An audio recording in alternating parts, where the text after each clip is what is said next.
se llaman estados sino departamento, pero tienen esa connotación casi que de presidente de Estado soberano. Al general Pedro José Berrío. Entonces sigue la línea de los Berríos, porque el general Pedro José Berrío es hijo de Pedro Justo Berrío. Ojo con los Berríos. Pedro Justo Berrío, presidente del Estado Soberano de Antioquia, héroe y vencedor en Cascajo, que enfrenta a Manuel Murillo Toro, que hace que Antioquia sea respetada como Antioquia, que lamentablemente falleció a edad muy temprana, en cuyo honor tenemos la plaza más importante de la ciudad, el Parque Berrío.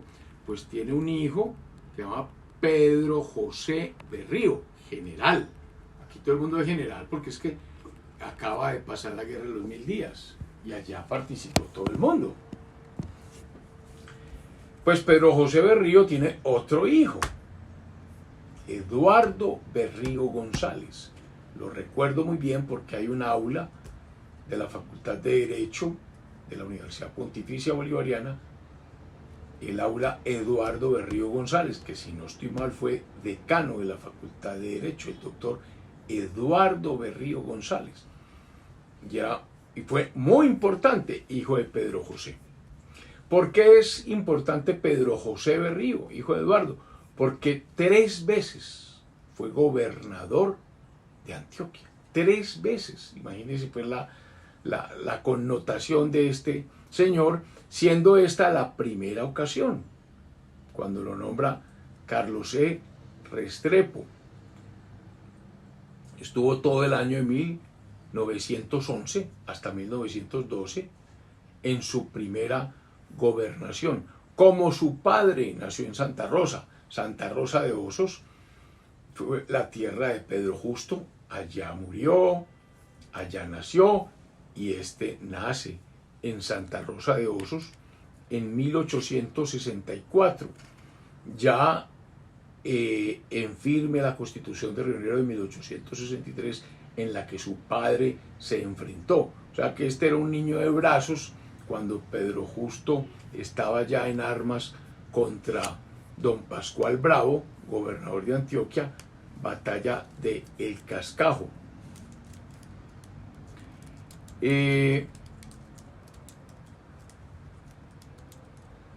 Berrío, Pedro José,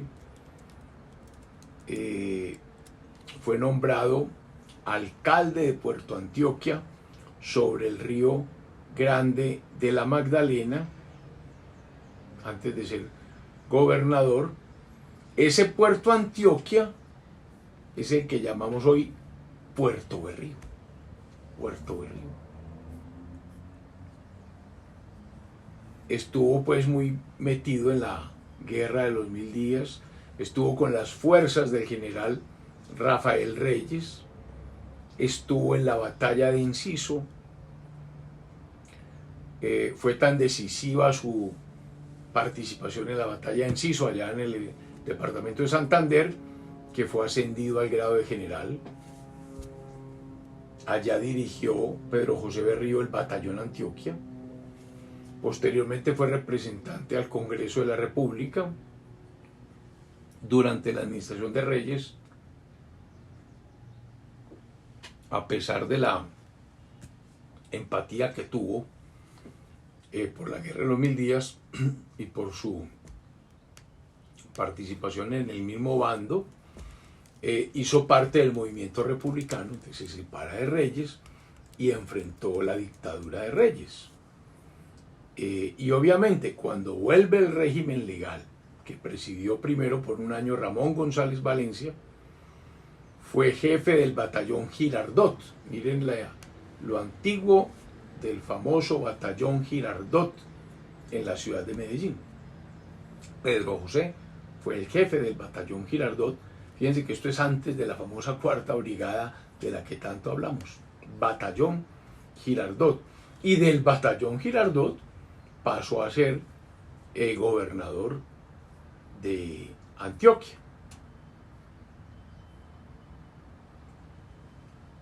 Pedro José renunció al año a pesar de su amistad con el doctor Carlos R. Restrepo, porque finalmente no quiso ser parte, parece que tuvo que haber alguna diferencia, de la famosa Unión Republicana que Restrepo había hecho con el general Benjamín Herrera, liberal.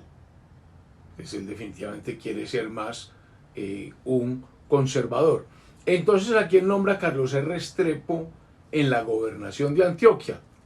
El doctor Clodomiro Ramírez, otro personaje importante de Antioquia. Y es bien importante todas estas cosas, y por eso estamos metiendo tanto de la historia de Antioquia, por hechos inclusive que hoy, digamos que nos apenan a muchos antioqueños que todavía creemos en esta tierra, y creemos en esta raza, y creemos en nuestras costumbres, cuando por notas de prensa vemos que Chocolates ya va a ser parte del grupo Gilinski, en cosas que todavía no entendemos bien ni estamos de acuerdo, y que hay que volver a los antepasados para ver cómo un Jorge Molina Moreno, un Fabio Rico Calle, un Adolfo Arango,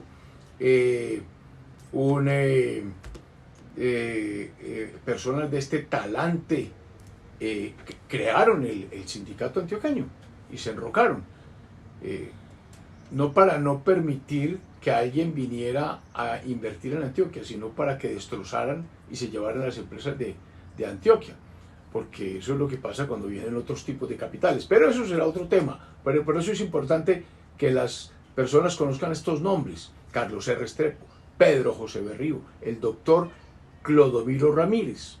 El doctor Clodomiro Ramírez fue gobernador, luego vino otro gobernador, porque es que este es un momento en que estamos, como estamos en la Unión Republicana, es un momento de que se fortalezca, de que crezca una idea que no todos compartían. Los conservadores empiezan a decir, no, el Partido Conservador en Antioquia es muy fuerte, por lo tanto debe ir con listas aparte, como pasa en 1914. Llega el doctor Francisco E. Tovar, que fue gobernador de mayo 19 de 1812 a julio 30 de 1812. Aquí hay otro evento que vale la pena mencionar. Llegamos a 1913. 1913, una fecha muy importante. ¿Por qué? Porque la independencia absoluta de Antioquia se da el 11 de agosto de 1813. 11 de agosto, y entonces se tiene que celebrar 11 de agosto de 1913. Había que celebrar el centenario de la independencia absoluta, cuando Antioquia ya deja de ser de toda manera separarse de Antioquia. Y recordemos un suceso. ¿Cómo así que independencia absoluta? Y es que acaso la independencia o las independencias de las provincias no se habían dado pues es que el 20 de julio de 1810. No, cuando uno lee el acta de independencia del 20 de julio de 1810 en Bogotá, ese es diferente a un acta de independencia que ya se había dado en Cali y a un acta de independencia que se había dado en Pamplona, y a un acta de independencia que después se dio en Cartagena. Es decir, las provincias solas, porque aquí lo que había era provincias, que es donde está el poder real. El poder real está cerca del ciudadano. De las provincias van declarando las independencias, pero no absolutas. ¿Por qué? Cuando uno lee el acta de independencia del 20 de julio de 1810, allí lo dice. Es una independencia porque el poder lo tiene un francés, Napoleón Bonaparte, que había invadido a España desde 1808 y había apresado a los reyes católicos. Carlos IV tenía una disputa con Fernando VII, su hijo, porque tenía cachos, Carlos IV, porque su esposa, María Luisa de Parma, tenía amores con el primer ministro. Y el hijo mayor se enteró como se enteró toda España, entonces mantuvo una relación muy difícil entre padre, Carlos IV, y hijo, Fernando VII. esa disputa fue la que entendió Napoleón que era propicia para la invasión a España, y bajo el pretexto de querer dar una solución pacífica, fue llamado por estos dos incautos a arreglar el problema, y obviamente no llegó solo ni con su hermano José, sino que llegó con 6.000 soldados franceses. Entonces, esa fue la invasión a España, y es donde comienza en España la guerra de independencia, de España contra Francia, en que Goya la pinta en la célebre carga de los mamelucos en la plaza de Madrid, y que después la pinta en los fusilamientos del 3 de mayo, cuando los franceses buscan a todos esos ciudadanos que atacaron a sus soldados mamelucos y los fusilan en el Monte Pío. Todo eso Goya lo pinta y está en el Museo del Prado bien explicado. Miren como un pintor con una sola pintura explica la historia. Entonces quien está en el poder es Napoleón, y allí coloca a dedo a su hermano José Bonaparte, el que la historia llama despectivamente Pepe Botella. José Bonaparte, y ese es el emperador de España, el rey de España. Entonces, obviamente que España, los españoles, no el gobierno español, el pueblo español se levanta y comienza el fenómeno de la guerra de guerrillas en España. Como estas colonias son españolas, también se levantan. Y eso fue lo que pasó en 1810. El 20 de julio de 1810 en Bogotá fue el pueblo, los hermanos Morales, y obviamente asusados con Camilo Torres, con toda esta gente, pues provocan el famoso hecho del florero de Llorente, pero simplemente para redactar un acta que reconoce a Fernando VII como rey de España. O sea, no es independencia absoluta. Mientras el usurpador, Napoleón, está en España. Eso fue lo que pasó en 1810. Solo en 1813, Antioquia dice, no más España, por ningún lado. Se declara la independencia absoluta. Esa es la importancia del 11 de agosto de 1813. Así vuelva el rey Fernando, no queremos a ningún Fernando, porque de hecho volvió. La guerra de independencia de España termina por allá en 1812, entonces vuelve el rey Fernando, el deseado, entre comillas, según lo llama la historia, y entonces dice, bueno, a ver qué pasa, voy a reorganizar, qué es eso allá que está pasando en América. Y entonces es cuando decide enviar a don Pablo Morillo a apaciguar y a calmar todas estas cosas, y ahí es donde Antioquia se molesta y dice, no señor, a Antioquia no viene, independencia absoluta, 11 de agosto de 1813, don Juan del Corral, y por esa razón es dictador, y por esa razón sus restos descansan en la famosa catedral de Río Negro del departamento de Antioquia. Allí está Juan del Corral.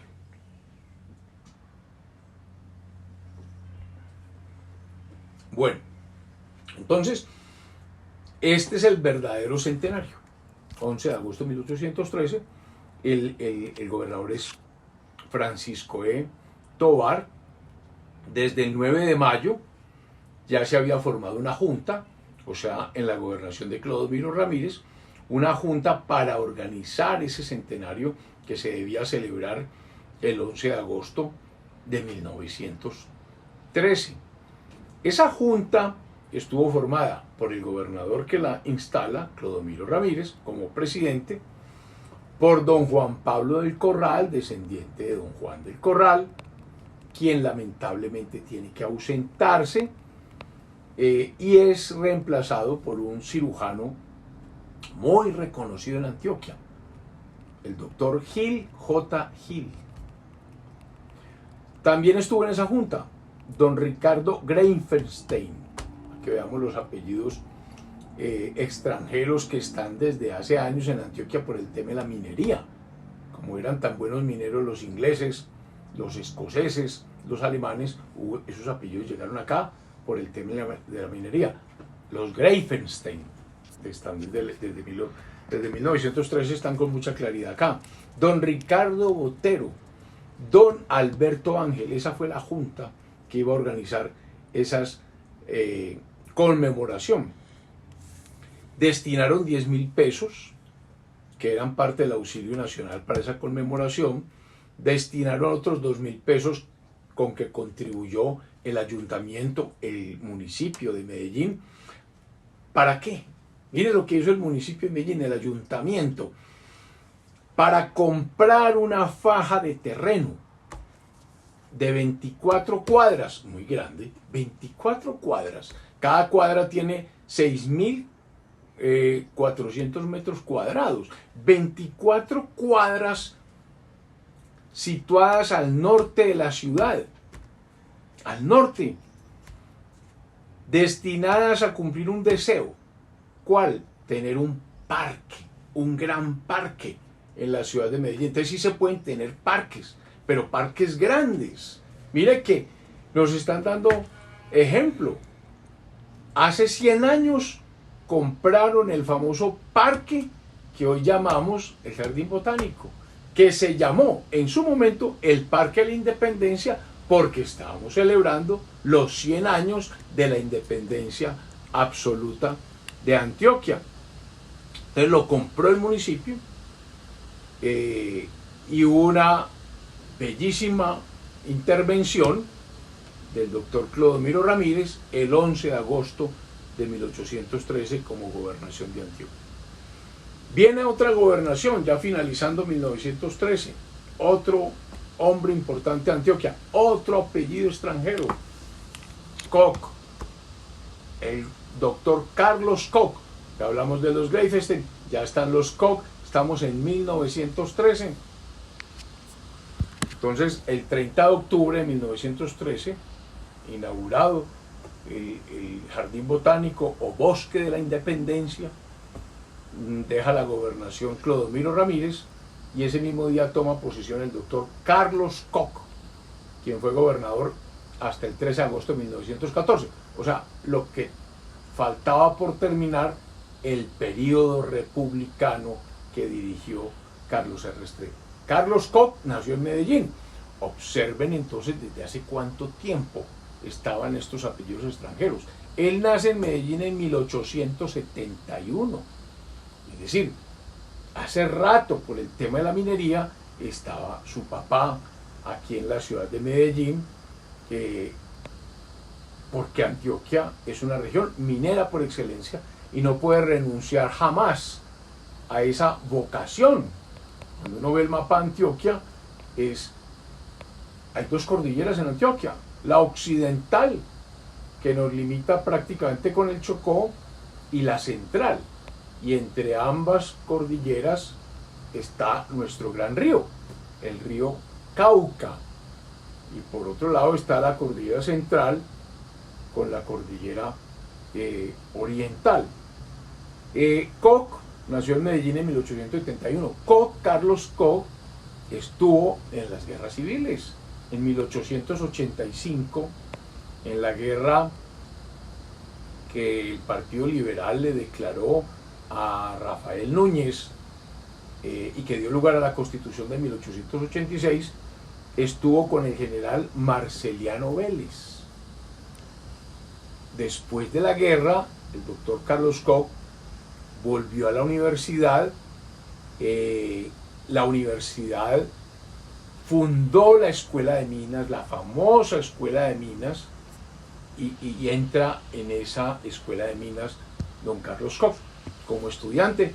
Y en 1893 Carlos Koch recibe el diploma de ingeniero de minas por el tema tan importante de las minas. Fue la primera facultad técnica, minas, que desde Caldas, desde Francisco José de Caldas, que vivió en Río Negro y que fue muy cercano a Juan del Corral, se vislumbró que Antioquia tenía que trabajar el tema minero. Carlos Koch entonces fue ingeniero de caminos del departamento, fue subdirector de instrucción pública, fue profesor de la Escuela de Minas, profesor de la universidad, administrador del ferrocarril de Antioquia, diputado a la Asamblea de Antioquia, director de la famosa Escuela de Artes y Oficios que hemos mencionado varias veces, gerente del ferrocarril posteriormente, senador de la República y varias veces fue encargado de la gobernación de Antioquia. Deja la presidencia Carlos R. Restrepo y viene la presidencia de un conservador, José Vicente Concha. Vimos que estábamos ya en lo que la historia ha llamado la hegemonía conservadora, José Vicente Concha. Y vuelve a aparecer en este momento, finalizando 1914, Rafael Uribe Uribe. Y hay que explicar por qué este es un año nefasto. Recordemos que hay días fastos, días nefastos. Los fastos son las fiestas, los nefastos son lo contrario a las fiestas, los momentos tristes, porque en este año de 1914 asesinan a Rafael Uribe Uribe, en este traslape entre el fin del gobierno republicano y los comienzos de Concha. Resulta que el prestigio de Uribe Uribe crece tremendamente. El Partido Republicano que funda Restrepo y que fue fuerte al principio decrece, viene perdiendo terreno político, y ahí hay un enfrentamiento entre los republicanos y Uribe Uribe. Recordemos que entre los republicanos está Benjamín Herrera, liberal, que fue compañero de Uribe en la rebelión o en la guerra de los 1000 días. ¿Qué pasa en 1913 para las elecciones? El 20 de julio de 1913, para las elecciones que se avecinan, los republicanos, o sea, Carlos R. Restrepo Herrera, proponen el nombre de un liberal, Nicolás Esguerra. Oiga, un liberal, Nicolás Esguerra, porque el Partido Republicano propone la candidatura del conservador José Vicente Concha. Los liberales dijeron, hombre, Carlos es conservador, yo creo que nos toca a los liberales, pero el Partido Republicano decía, no, un momentico, nosotros somos una fuerza muy grande y tenemos el apoyo de Uribe Uribe. Uribe Uribe vio que era el momento de salir de esa pesadilla de la humillación de Panamá, de cobrar una indemnización muy importante, y entonces los conservadores proponen a Concha y Uribe Uribe apoya a Concha. Ahí ya hay un problema, porque, pues hombre, un dirigente liberal, un estudioso, un ideólogo puede entender un poco esto, pero pregunto, un soldado liberal, un artesano, un carpintero, un trabajador de obras públicas, un campesino puede entender eso. Esa es la parte difícil y ese es el problema de la violencia política y de las guerras civiles, que es posible que los grandes líderes entiendan situaciones políticas que del odio pasen al amor, al abrazo, pero la gente del común no entiende eso tan fácil y comienza a crearse un antisentimiento por Uribe Uribe en unos sectores del Partido Liberal. Y por eso surgió lo que se llamó una facción política que la historia la llama el bloque, el bloquismo liberal. Y ese bloquismo liberal lo encabezó Uribe Uribe para apoyar a Concha. Entonces ahí ya hay un problema, que es lo que lleva, es la semilla de lo que uno puede más o menos conjeturar de por qué fue el asesinato de Rafael Uribe Uribe. Entonces, ese bloquismo liberal no consideró conveniente la coalición con el republicanismo de Carlos E., que parecía que iba a apoyar a Nicolás Esguerra, liberal, y se decide apoyar la candidatura de José Vicente Concha. Miren, ahí está, aquí está la semilla del problema. Uribe no consideró oportuno apoyar a Esguerra. Él decía que todavía se comprometía la paz pública, que había que calmar al pueblo, no volver a repetir Panamá, que la humillación de Panamá había sido muy grande y que enfrentar en este momento al Partido Conservador después de una guerra que duró 3 años, 1000 días, no era conveniente, y por eso es que se acerca a Concha. Y como ganó Concha, pues obviamente Uribe tuvo gobernabilidad y fue acogido con mucha fuerza dentro de la burocracia del gobierno. Decía que no había un ambiente todavía adecuado para una presidencia liberal, que todavía estaban los odios entre los partidos tradicionales, que era necesario crear una atmósfera de convivencia y de paz, y Uribe estuvo en lo cierto y ganó Concha. Y allí, el día que tomó posesión, Uribe publica una de sus mejores páginas, vibrante, vigorosa, conceptual, de literatura política, que sirvió para fijar la posición del liberalismo frente al gobierno de Concha, y señaló con mucha claridad las reformas de orden legal y constitucional que el Partido Liberal esperaba de la nueva administración. ¿Qué decía Uribe? Uribe decía que había que reformar la Constitución para consagrar en ella definitivamente la alternación de los partidos en el poder.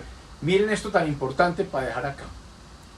Está hablando del Frente Nacional que se dio en 1958. De eso está hablando Uribe, y lo está diciendo en 1918, 50 años antes. 50 años antes estaba previendo lo que había que hacer: alternar los partidos en el poder, plasmar en leyes la descentralización administrativa. Y miren una cosa bien importante, planteaba que había que hacer una mezcla, que el gobernador no podía ser elegido por el presidente, pero el presidente tenía que tener en cuenta las regiones. Había que mezclar el poder central con el poder regional. Entonces planteó la elección de gobernador así, que la asamblea departamental de cada departamento pasara una terna. O sea, que la asamblea escogiera una terna y se la pasara al presidente, y el presidente elegía gobernador de Antioquia. Y que para los alcaldes fuera similar, que los consejos prepararan ternas y el gobernador elegía alcalde. Miren qué cosa tan interesante planteó Uribe para buscar la paz, manteniendo autonomía en las regiones, pero sin que se desintegrara el país. O sea, que hubiera armonía entre el poder ejecutivo o el poder nacional con los poderes regionales a través de las asambleas y los alcaldes. Esas son fórmulas que hay que volver a explorar para que haya unidad, pero autonomía. Feliz semana.